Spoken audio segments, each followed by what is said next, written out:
Welcome to One-on-One. I'm Greg Bassey, your host from the Salisbury Independent newspaper. It's a big day here at PAC 14. We've got one of my favorite people in all of Wycomico County. Dawn Veatch from our county airport is here. Welcome, Dawn. Thank you very much. Happy to be here. You got a big event coming up. The first year you had it kind of on the fly. Yes. Well, that's a joke. On the fly. Yes. And it was a tremendous success, more success than anyone could have imagined. But you had 40-mile-an-hour winds that day. Right. It was a beautiful day for flying, but not a great day for landing. Yes. And then you tried to have the event even bigger last year, and we had terrible weather. Yes. But this year, I'm told, we're going to have great weather for Wings and Wheels. It will be perfect weather. So we've had our rain, we've had our wind. It's time for sun.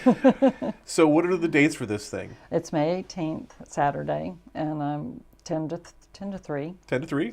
Yep. And we're looking forward to having a tremendous crowd this year. We've added extra exhibits and sponsorship opportunities and things, so it's going to be a lot of fun. So what are we going to see there when we show up? So we'll have the B-25. Beautiful airplane, yes.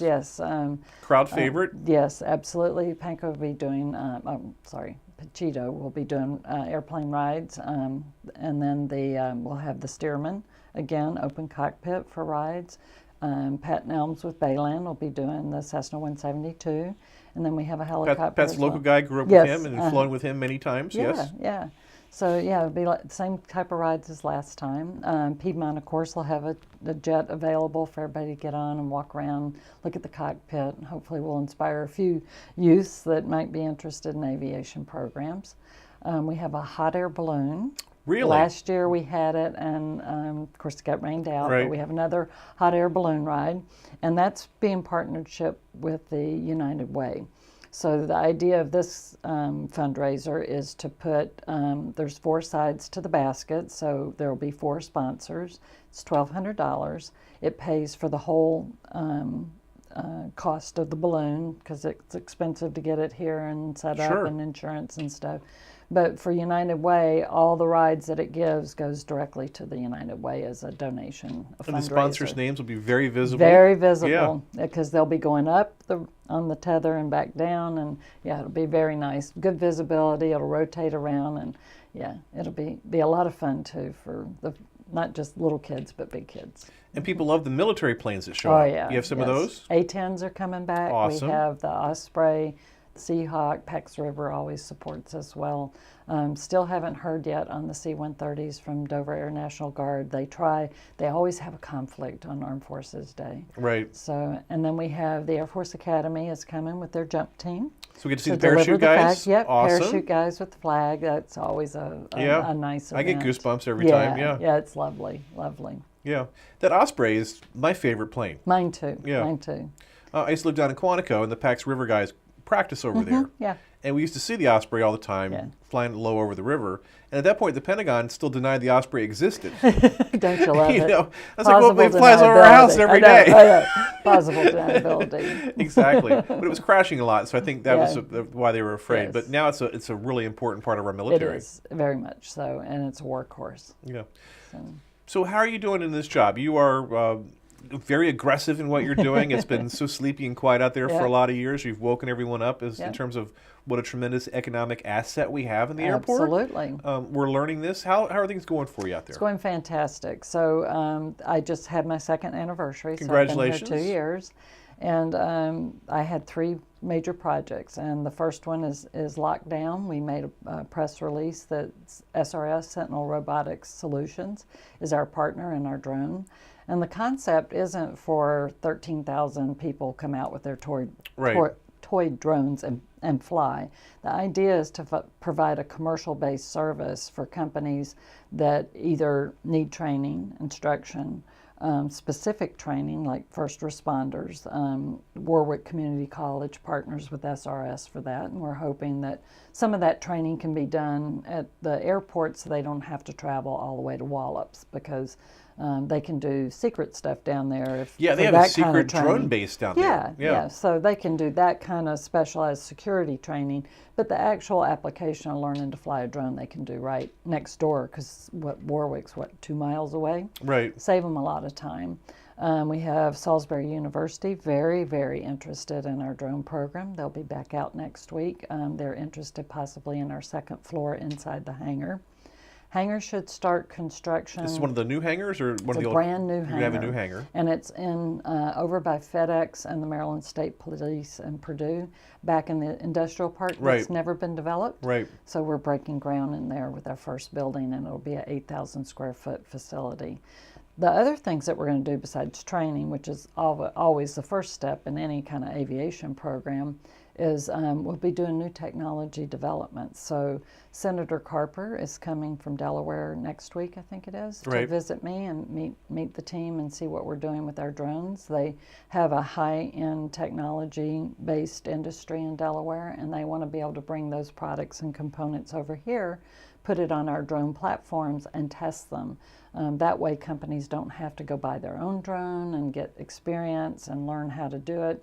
They can come here, bring that product, put it on our drone, and then it'll go out. We have airspace agreements with Wallops and NASA, so we can go into specialized restricted airspace, do frequency testing and things that you can't do in the national airspace. Yeah, drones are so important to the economy now. Absolutely. And every business has some need for a drone that they never imagined that they would have. Absolutely.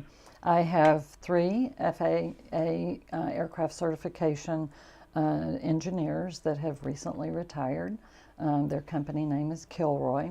If you come out to the airport and check in at American, you'll see a sign next door that says Kilroy. That's not an airline. Right. I made sure Lyle They're in Hogg the old knew. David Ward building yes, there. Yeah. Well, no, they're in the airline terminal building. Oh, they're in the terminal. Okay, right I'm sorry. next door. There's a vacant office. The only office I had on the airport, so I let them take it because the hangar's not built for the drones. Okay. They'll be doing aircraft certification for all of our drones, so they will be FAA approved. FAA gave them a very unique designee authority when they retired, so now they can certify our drones, give it a proper certification. We have some interest in manufacturing. If we get a manufacturer in there, they'll be able to give them a manufacturing production certificate and not have to go through FAA. So we have a one-stop, do everything right here in Salisbury, and we have unique airspace. Nobody else in the country has this. Right, because we just go a little bit to the east and it's wide open there. And then you also have Pax River. Right. They're interested too in some of our operations with the drones, because they do a lot over there, but they have very congested airspace. With Reagan, Dulles, Andrews Air Force Base, they just can't hardly move. And we have very uncongested airspace, so we're very unique. Well, so creating a whole line of manufacturing and development here in our community right there at the airport. That's awesome. One of the things people have talked about for years, and it's a silly thing, but they talk about the restaurant all the time. The restaurant. And you've actually solved the restaurant dilemma. Isn't that great? And we have, no less, we did it with Rosenfeld's. Right. I mean, you can't ask for anything better than his deli. It's awesome. Yeah. And we've changed our parking policy, and so it's free for the first hour and a half. See, I was wondering about that, if you have to pay to go to Rosenfeld's or not. No, it's nobody. And it also, the half hour was not long enough. If you bring your family out and you want to see them off, and they got to check in, you had to pay. Well, I always just parked illegally. I know everybody does. That's okay. We're a friendly airport. And so I took the taxi lane too. There used to be a painted sign, taxis park here. Right. They never park there. They park in front of the doors, Right. so that you find them when you walk out. So we made that Rosenfeld so you can drive by and just pick up. You don't even have to go in the parking lot, so you can call ahead for your order, and they'll bring it out to you, or you can go in and get it. And so that's working for us. And they also have delivery now. Excellent. I think it's good that you got a vendor that was of such interest and intrigue to people. Because Exactly. I know people drive to Ocean City all the time just to get Rosenfeld's. Exactly. And Rehoboth, they have the other one too. Right. Now, in your brain, though, you've got another plan for a restaurant. Oh, yes. And Rosenfeld loves it. We're going to, the airport terminal is projected to extend towards the tower, probably in 3 years, 2 to 3 years, along the time frame of the runway extension. So that planning is that there will be a restaurant between the end of that and the tower so that you can sit and watch the airplanes. Wow. In the meantime, I'm putting a webcam on top of the tower, and we'll have a TV, another TV. We have 3 in there now. We'll have another TV in the Rosenfeld so you can watch the airplanes take off and land. That'll be great. Yeah, that'd be awesome. That'll be great. I'll start actually praying for a delay so I can hang out there some more. Well, you can just hang out anyway. Yeah, I love airports. I always have loved airports. One crisis that you faced and dealt with that, I think, very easily, seemingly easily, was the firefighting situation. Yes, we had, when I first got there, the firefighting crews were provided by Piedmont. And with growing the airport, I felt it would be a conflict of interest. It was difficult for them. And so we took the ARF truck back, our crash fire rescue truck back, put it in a hangar, and contracted out firefighters. So we actually have 2 dedicated firefighters on that truck every time Piedmont launches or has a flight come in. We're only required to have 1 person, but we contracted it to have 2. And so we feel we've raised the bar of safety a little bit there. We had some issues with our truck. It's very old. Yes.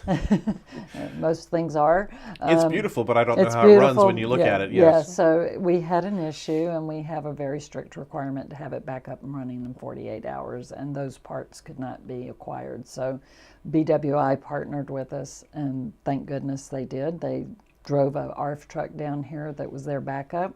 They have so many, they could spare one, and so they brought one down for us so that we didn't have to stop our airline operation. And once our truck was fixed, they took theirs back, but they also donated one that they were getting ready to access. So we have to put a little bit of money into it, but not like buying a new one. So now we have 2 ARF trucks.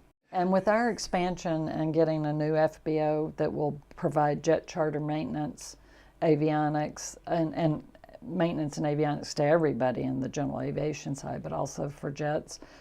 It'll be a launch point for people going to Europe, Middle East, Africa, out of here with full fuel when we get our runway extension. So we want to be able to have full 24-hour service with our crash fire rescue, and it'll just better serve the airport. You've made the point before that we lose business to Easton when transient type jets come through. They'll drop their passengers here and they go to Purdue or Mount Air or whatever, and then they go park the airplane overnight in Easton because they have hangars. They do it at Easton. They do it at Manassas. I stopped an airplane the other day when I had some developers with me, and they thought I paid this guy to say it. I know they did. And anyway, I asked him, I said, "How are you doing? Welcome to Salisbury. I'm the airport manager." And I said, "Where are you from?" He goes, "I'm from Little Rock, Arkansas." And I said, "I see your jet in here all the time." He says, "We come 7 times a month." And I said, "But I never see you stay." He says, "We park our airplane in Manassas and we buy our fuel there." They put their airplane in a hangar. But the other thing is they also stay in hotels and spend money while they're waiting for their clients to come back and go back to Arkansas. And we lose that every day. So we have a new project for a 38,000 square foot hangar.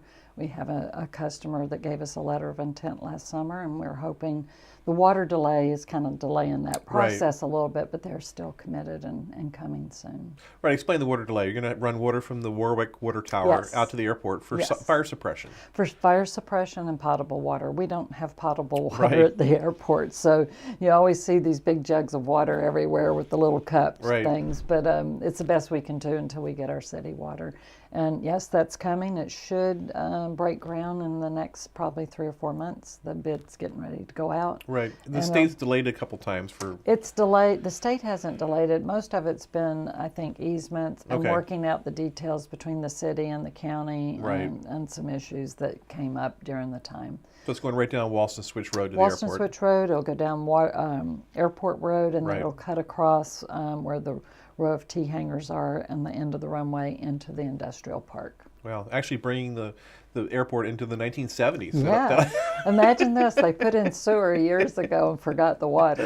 Yeah, well, there's a lot of that in the county, but yeah, I understand that. So that will give us, that is something that will allow a revenue stream for you. Absolutely. Big revenue stream. That's the key, is getting the airport self-sufficient. We don't have any infrastructure right now to be self-sufficient. The only income that of any significance is the airline. Of course, they're the largest employer, 450 people with high-paying tech jobs. But as far as the money that the airport gets from them, it isn't enough to sustain the day-to-day operations. We need higher fuel sales. We need maintenance that will get us aircraft and base at the airport with the new hangars. So we're excited. I know when you have a business, you want to be located on a busy road. And through that FlightAware app, I see how much air traffic flies over us. Oh, yes. We're like a huge highway, and I guess they use our beacon over Salisbury as a target. Yes. So everyone going from Boston or New York to Florida or Puerto Rico or wherever, they fly right over our heads. Yes. So you've got planes that are used to flying over us. Exactly, and our new partner knows how to get them to stop for fuel. I just love this new partner. Yeah. It's still a non-disclosure, so we'll share later, but very, very wonderful people. They have a culture that is like the Delmarva in our community. They're very wholesome people. They're not high-pressure sales type people that want to, they roll out the red carpet, but they don't do it in a such that the nose is up in the air, so to speak. I don't know how to properly say that, but it's very, very hometown. Talk about your experience a little bit for me. You worked for the FAA for a long time. You're a pilot. Talk about that for me. I started flying. My dad got me interested in flying. He'd take me when I was a little girl to the airport and Saturday, and people say, "You want to go for a ride?" And, "Oh yeah," we go for a ride, and it was great. And then he let me get my pilot's license when I was 20, and so I went from my private pilot to airline transport pilot with my commercial instrument rating, all my instructor ratings, multi-engine in 18 months, and I just flew in the airplane all the time. Then I went to work for a couple of companies, but then I ended up with the Department of Interior and flew forest fire suppression for 6 years, and that's where I met my husband. We've been married ever since, and he's wonderful, and a lot of you know him because he helps run Wings and Wheels. So. Yeah, I just talked to him recently, and he's so enthusiastic about it. Yeah. Like he's not worried about the weather at all this year. Not this year. And so then after I quit flying for the Forest Fire Center, I ended up going to work for the FAA, and I worked in flight procedures, which is with new technologies. So they were just bringing in all the GPS and ADS-B and things that are new technologies, and I worked there for a while, and then I went in to be a flight inspector for the airlines. I got my DC-9 type rating, so I would give flight checks to the airlines. Eventually became a senior executive and ran the Southern Region Division. Had 44 airlines at the time of 9/11 and had to get all of them back home because they were scattered all over the world. Then we went to England for 6 years, and I ran the international field office there and did harmonization with Europe. And had a great time. It's a wonderful place to raise the kids. Yeah. And then my last big position I had was Western Hemisphere Director, which is what I think the county saw as a plus with me coming here. My job and role there was not to regulate aviation, but to grow aviation. And we did many public-private partnerships. Brazil was one of the largest ones I put together, and that was signed by the Clintons when she was head of State Department, and the Prime Minister of Brazil. It was a wonderful program, and it was very, very successful. So. And you were tired of the urban area, headed toward retirement, located down here, and then decided to pursue an opportunity in Salisbury. Absolutely. One of the airport commissioners heard me speak when I was working for Aircraft Owner Pilot Associations. They're a lobbyist group for general aviation, and I was in their airports division as the director for general aviation airports. We lose an airport every month in this country. Fortunately, we have a lot of them, but we're getting down to where now that's getting critical. So there was a huge push to educate city fathers on what an economic engine an airport is. Don't turn it into a shopping center because you'll only have a shopping center. Right. You turn it into this economic engine that we're doing here together in our community right now, and you'll have tremendous growth and opportunities for your universities and kids to get jobs and all kinds of things. So it's better than a shopping center. Yeah, people don't understand that when you look at the matrix of a successful community, they all have to have a community college, a research university, if they can get that, a good medical center, Mm-hmm. and an airport. And if you don't have A one of those vibrant things, airport. you can't Exactly. make it work. You don't get big companies to invest in your community and relocate if you don't have a viable airport. Yeah, interesting. Yeah, and it's more than just an airline. That's only one small piece of the airport. So. Now, I see you maybe not having a culture clash, but everyone down here does everything so slow, and you've got a 5-year list of things that Yeah. you want to accomplish all Yeah. like within 1 year, even though you know it'll take 5. Yeah.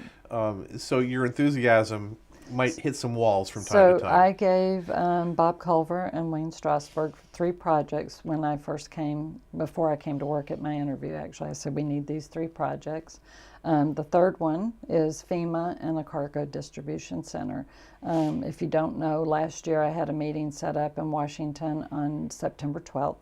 I was over there for meetings with FAA on September 11th. And the regional director for FEMA and then our MEMA head person, we were all in Washington to have this meeting to ask to become a distribution center. The meeting got canceled because Florence decided to turn north and head Right. up towards the bay, and they all had to go to get emergency preparedness going. Right. And so that meeting got deferred, which, you know, everybody says I have a good connection. I didn't cause that, but it couldn't have played out better for my point that I was Right. trying to make, that we are an island, and we have 3 days of food if we are hit by a significant storm, if terrorists hit our bridges, or if we have an earthquake, which we had 4.5 not too long Yeah. ago. So those bridges have to be inspected. They're very tenuous. But and then we have, of course, the bridge delays, and nobody has decided yet where the New Bay Bridge, or if they're going to add a lane, what are they going to do? But queues are expected to be 15 miles all the time by 2028. That's Right. only 8 years away. I don't think they can build a bridge that fast, No. but I can build a runway that fast. Right.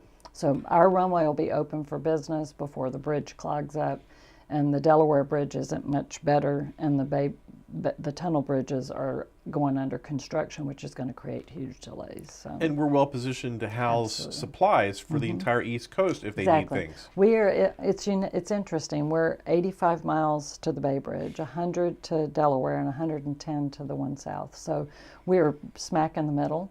We're in the middle of the state, so storm surges have less of a chance to cause major damage other than wind. We're 55 feet, so we're apt to be out of the water. Dover Air Force Base and Wallops that have long runways, which would be great. They're right on the coast. You wouldn't be able to get anything out of there, even if you could get on the wet runways. So we're perfect for a community support system here, and I'm pushing really hard for that. FEMA would do a partnership with us to build the structure and lease part of it from us. We can bring freight then in, get a freight distribution center set up. We'd love to see FedEx, and I've talked to them about moving out of their old building. We're so into lucky the to have new one. FedEx here too. Aren't That's we? another one. Yeah. It's great. Yeah. Love to have UPS here, and I'd love to have large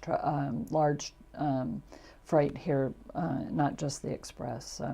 It's all in the future, and I'll be done with my projects, my 3 projects in the 5 years. I have no doubt. It's probably a question for Lyle Hogg, but people don't understand the American U.S. Air American connection in Piedmont and what our role here is at the airport. Could you explain all that to me? I know Piedmont just signed a new lease extension. Yes, so basically the airline industry is as fickle as anything other than love and romance. I mean, it's a love affair gone south every time you turn around.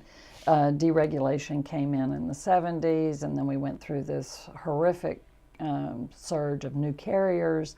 Then we kind of all fiddled back into just 1 or 2 major carriers, not 1 or 2, 4 major carriers. And then we had the startup of what they call the low-cost carriers, which is Southwest is the model for that, and JetBlue. Those 2 alone, with their low-cost models, have really taken a market share from the majors. But the majors have the regional connections, and so regionals only go to the hub. So you'll never see American out of here, at least not likely, to go anywhere other than to Charlotte and Philly, but you can go to anywhere in the world after you hit there and hit that network. And that's the model that the main carriers use. So when U.S. Air, if you really go back, it was Henson Aviation to start with, and then Allegheny, and then, it goes up through the ranks and became Piedmont. And Piedmont ended up co-chairing with U.S. Air. U.S. Air then was acquired by American. You probably didn't want this long of a story. No, it's all good because people don't understand. And of course, the question they say is, why can't we have Southwest here to go directly to Baltimore? And right. I know it's way more complicated and people don't understand. Right. It has to do with market shares and where everybody is, where they can get their share of that market. The majors, American, Delta, United, and so forth, they do hub and spoke. So they go to their big airports and the regionals feed it, whereas Southwest and the low-cost models of JetBlue and others, they go direct. They don't go to a place where they drop people off and people get back on. They typically go and take everybody there on that airplane is going to that destination, then they pick up everybody that's going back to the next destination.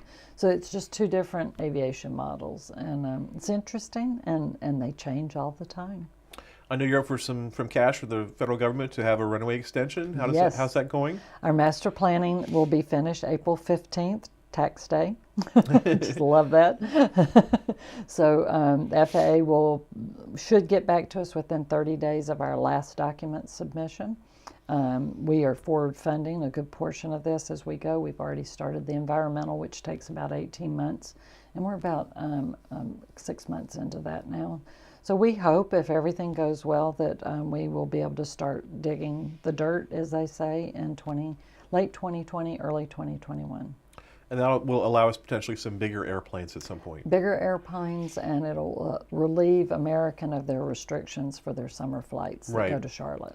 If the plane's too heavy, the air's too thin in the summer, and it can't take off the same way. Right. It's thick air, but it's too thick then, right? Sorry. Yeah. So it slows it down. It needs more runway, and so the hotter the temperature, it burns more fuel. So they have to carry more fuel. So unfortunately, American operating the jets, since the -8s are gone, they block about 10 seats every summer that they can't fill, and we want them to have that profit margin back. All right, Wings and Wheels. So May 18th, 10 to 3.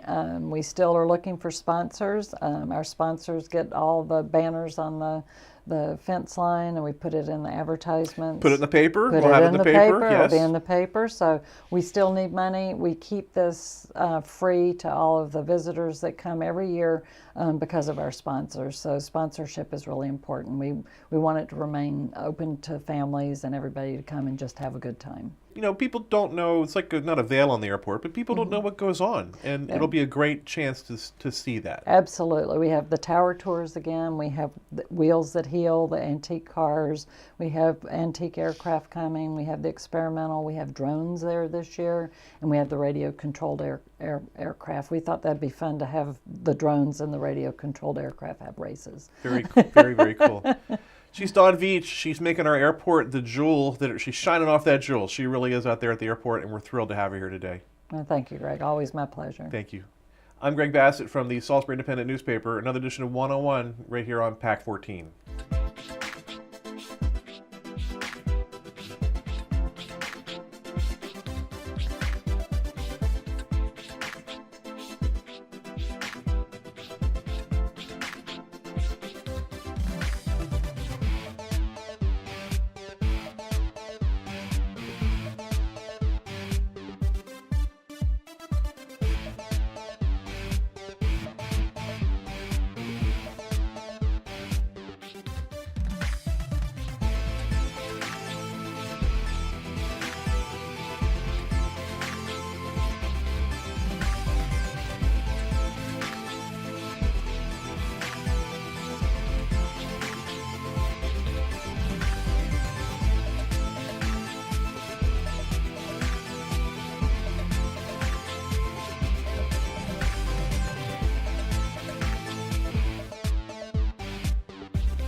First Shore Federal is proud to support PAC 14 and one-on-one. We'd encourage every business to support PAC 14 and pick a program and support it, and let's make a difference.